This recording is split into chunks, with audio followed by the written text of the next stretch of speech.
Hello and welcome. I'm Christian from Berlin. Easy cocktail piano. Is he not just saying that again? No. Again, I use simple elements with a little bluesy touch to make it fun to play without having all these chord progressions a jazz standard has that just makes you dizzy and sick. So I hope you like this one. You like the last one. Have a look. I see you in the lesson afterwards. I got a couple of questions regarding this. This tattoo is called the Ugly Butterfly and it's part of the collection I got from my son, who thought like temporary tattoos are a good birthday present for me. And of course, I take him serious and use them. This is really awful. How can they do this to a butterfly? See you in the lesson. Let's go and work. Come on.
Hello everybody to my help section for this piece. In my last tutorial, I will link that down there. I went very much into depth about these chords. So if you want to know how to construct these chords or just to understand what I'm doing here, you have a look at that lesson on cocktail piano.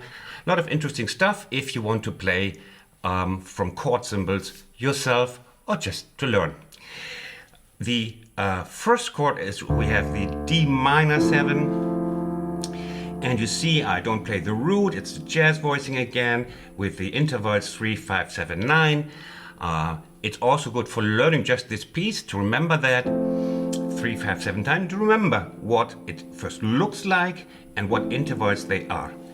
Of course, also in the right hand, I start with the same melody on the same lowest note. Here's the lowest note is F, and I play, you see, the melody starts just on the chord notes that D minor 7 uses here. Here. And I go up to the melody to here. So we have basically the same notes here. Yeah? That should be helpful. Should be helpful. Okay.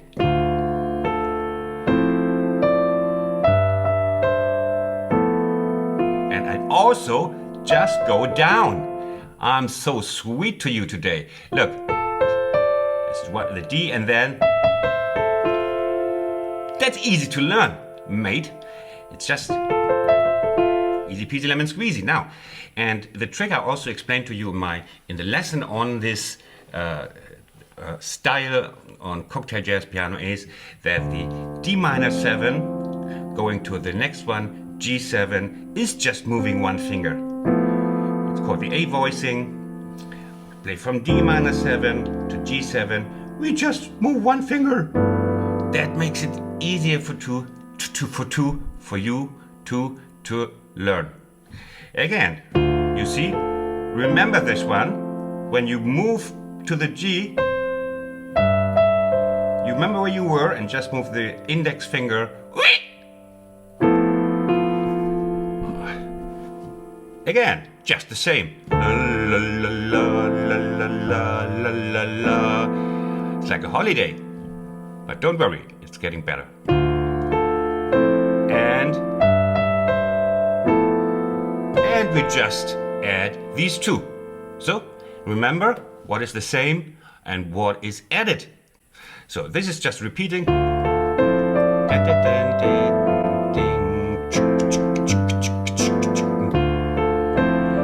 Remember those here? They're coming back throughout the whole piece, these little changes, and then these, you should start to visualize them, also understand them and visualize them. What is it? It's just here. One is left out, one is left out, one is left out. Easy. To remember the relief of the keys, piano is a visual instrument, we can exploit that. And then from this, you just hit this, and then in your mind, the index finger moves one to the left, and you're on G7. Wonderful. Then we come to the G7, and look what I did here. Same pattern in G, what I did first in D. And here. See? I made this just so nice and cuddly and comfortable for you. Okay, now we have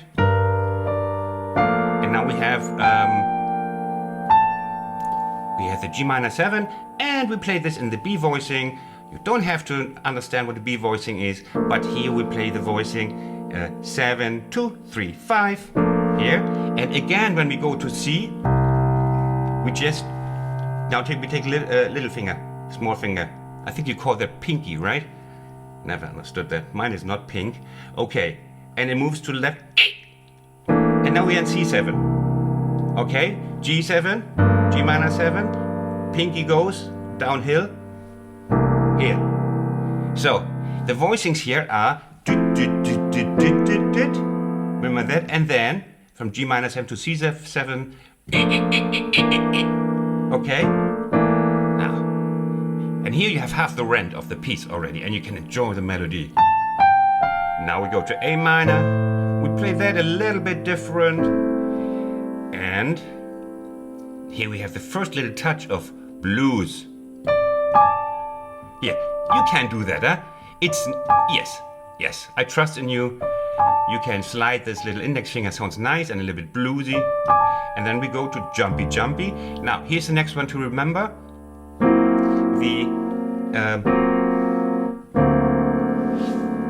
So when you get the first voicings, we come to learn this one on the D7. And if you remember, D7 would originally be this one, righty? So D7, we take parts of that. We take the third, but then we take the augmented 5 here, and the 7, and the sharp 9. If you want to go into detail, go to my other previous tutorial here. You just remember what this mountain look like, this mountain area. It has 2 black summits, tops, and 2 white. It always helps to visualize this as this mountain view. 2 black summits where the coal is produced, and in the valley we have the milk producers, okay? And then we play, and it sounds just very magic. And then we go to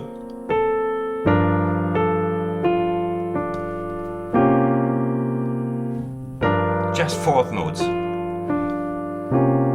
It's a very calm piece, since I did not use many syncopations or 16th notes, so it's quite a calm piece. That's what I also called the last cocktails, because, you know, when you're getting tired and sort of melancholic and introverted, when you have your last, what would you have, sex on the beach, or Mai Tai, or whatever, and then you drank too much and too fast as usual, and you're getting tired, which is still better than getting sick. That's what I usually did, because I don't drink alcohol anymore. So here we are, and here we have the C7. Now remember this one also. We have again 2 black mountain peaks, charcoal factory, coal factory, and here the 2 milk cows grazing here down here in the valley. Okay, charcoal, milk cows. Now that's music. And bop.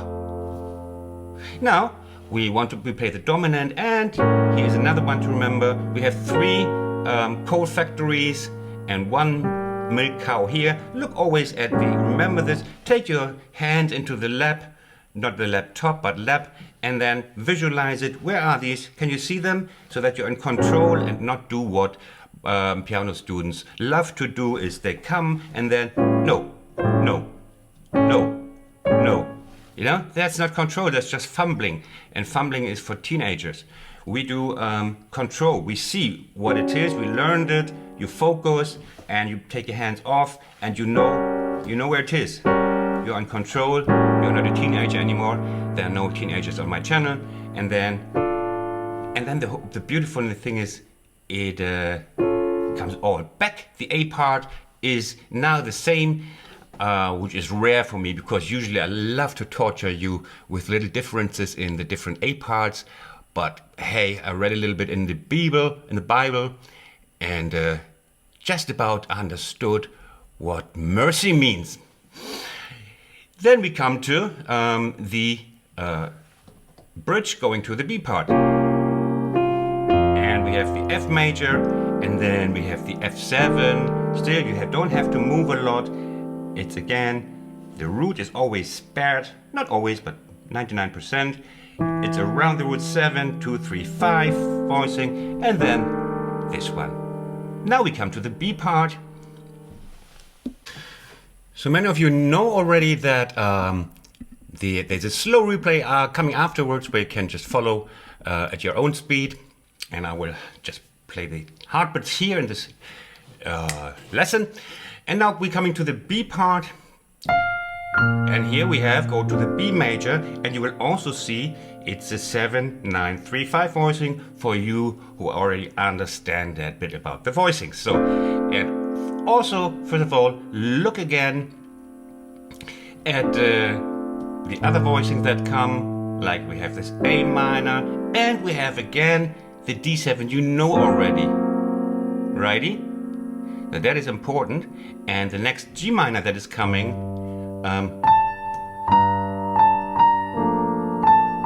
it's also repeating the G minor 7, C7, you know already from before. Always remember what is repeating, and the G minor 7, G7 is always takes the same chords. Remember, with a little pinky, just moving one step, one side step. Okay, then we have the same thing, F major 7, where we come to the repetition of the B part. Whoa, can you believe it's a piece of scale for you? Ah, you're really down now, right? It's more than 5 notes in a row. Come on, that's easy. And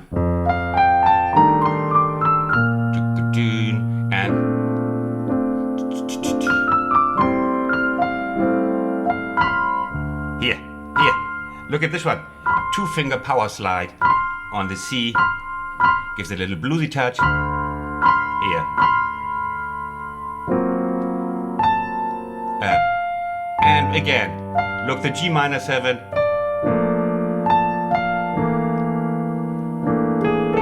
Again, the G minor 7.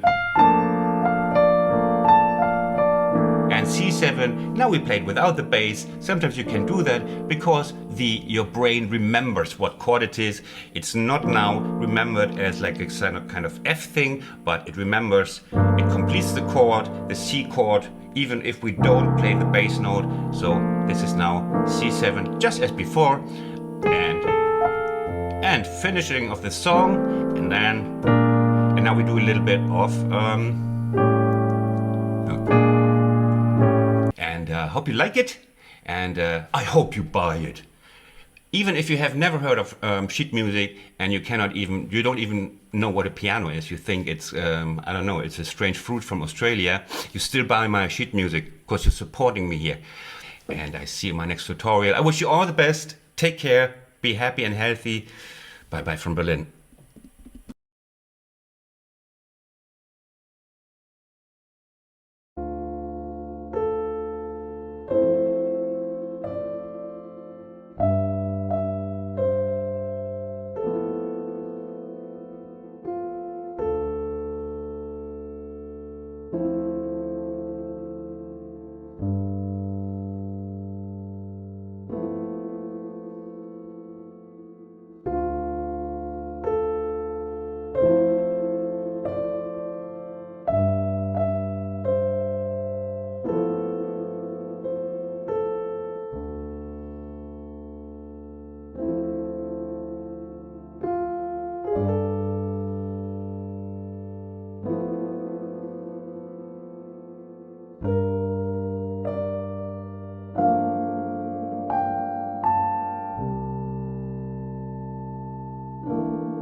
hope you liked my video and that you learned something. Now you can subscribe. Just press this subscribe button or click on another of my videos on this side. Thanks for watching. See you next time. Bye bye.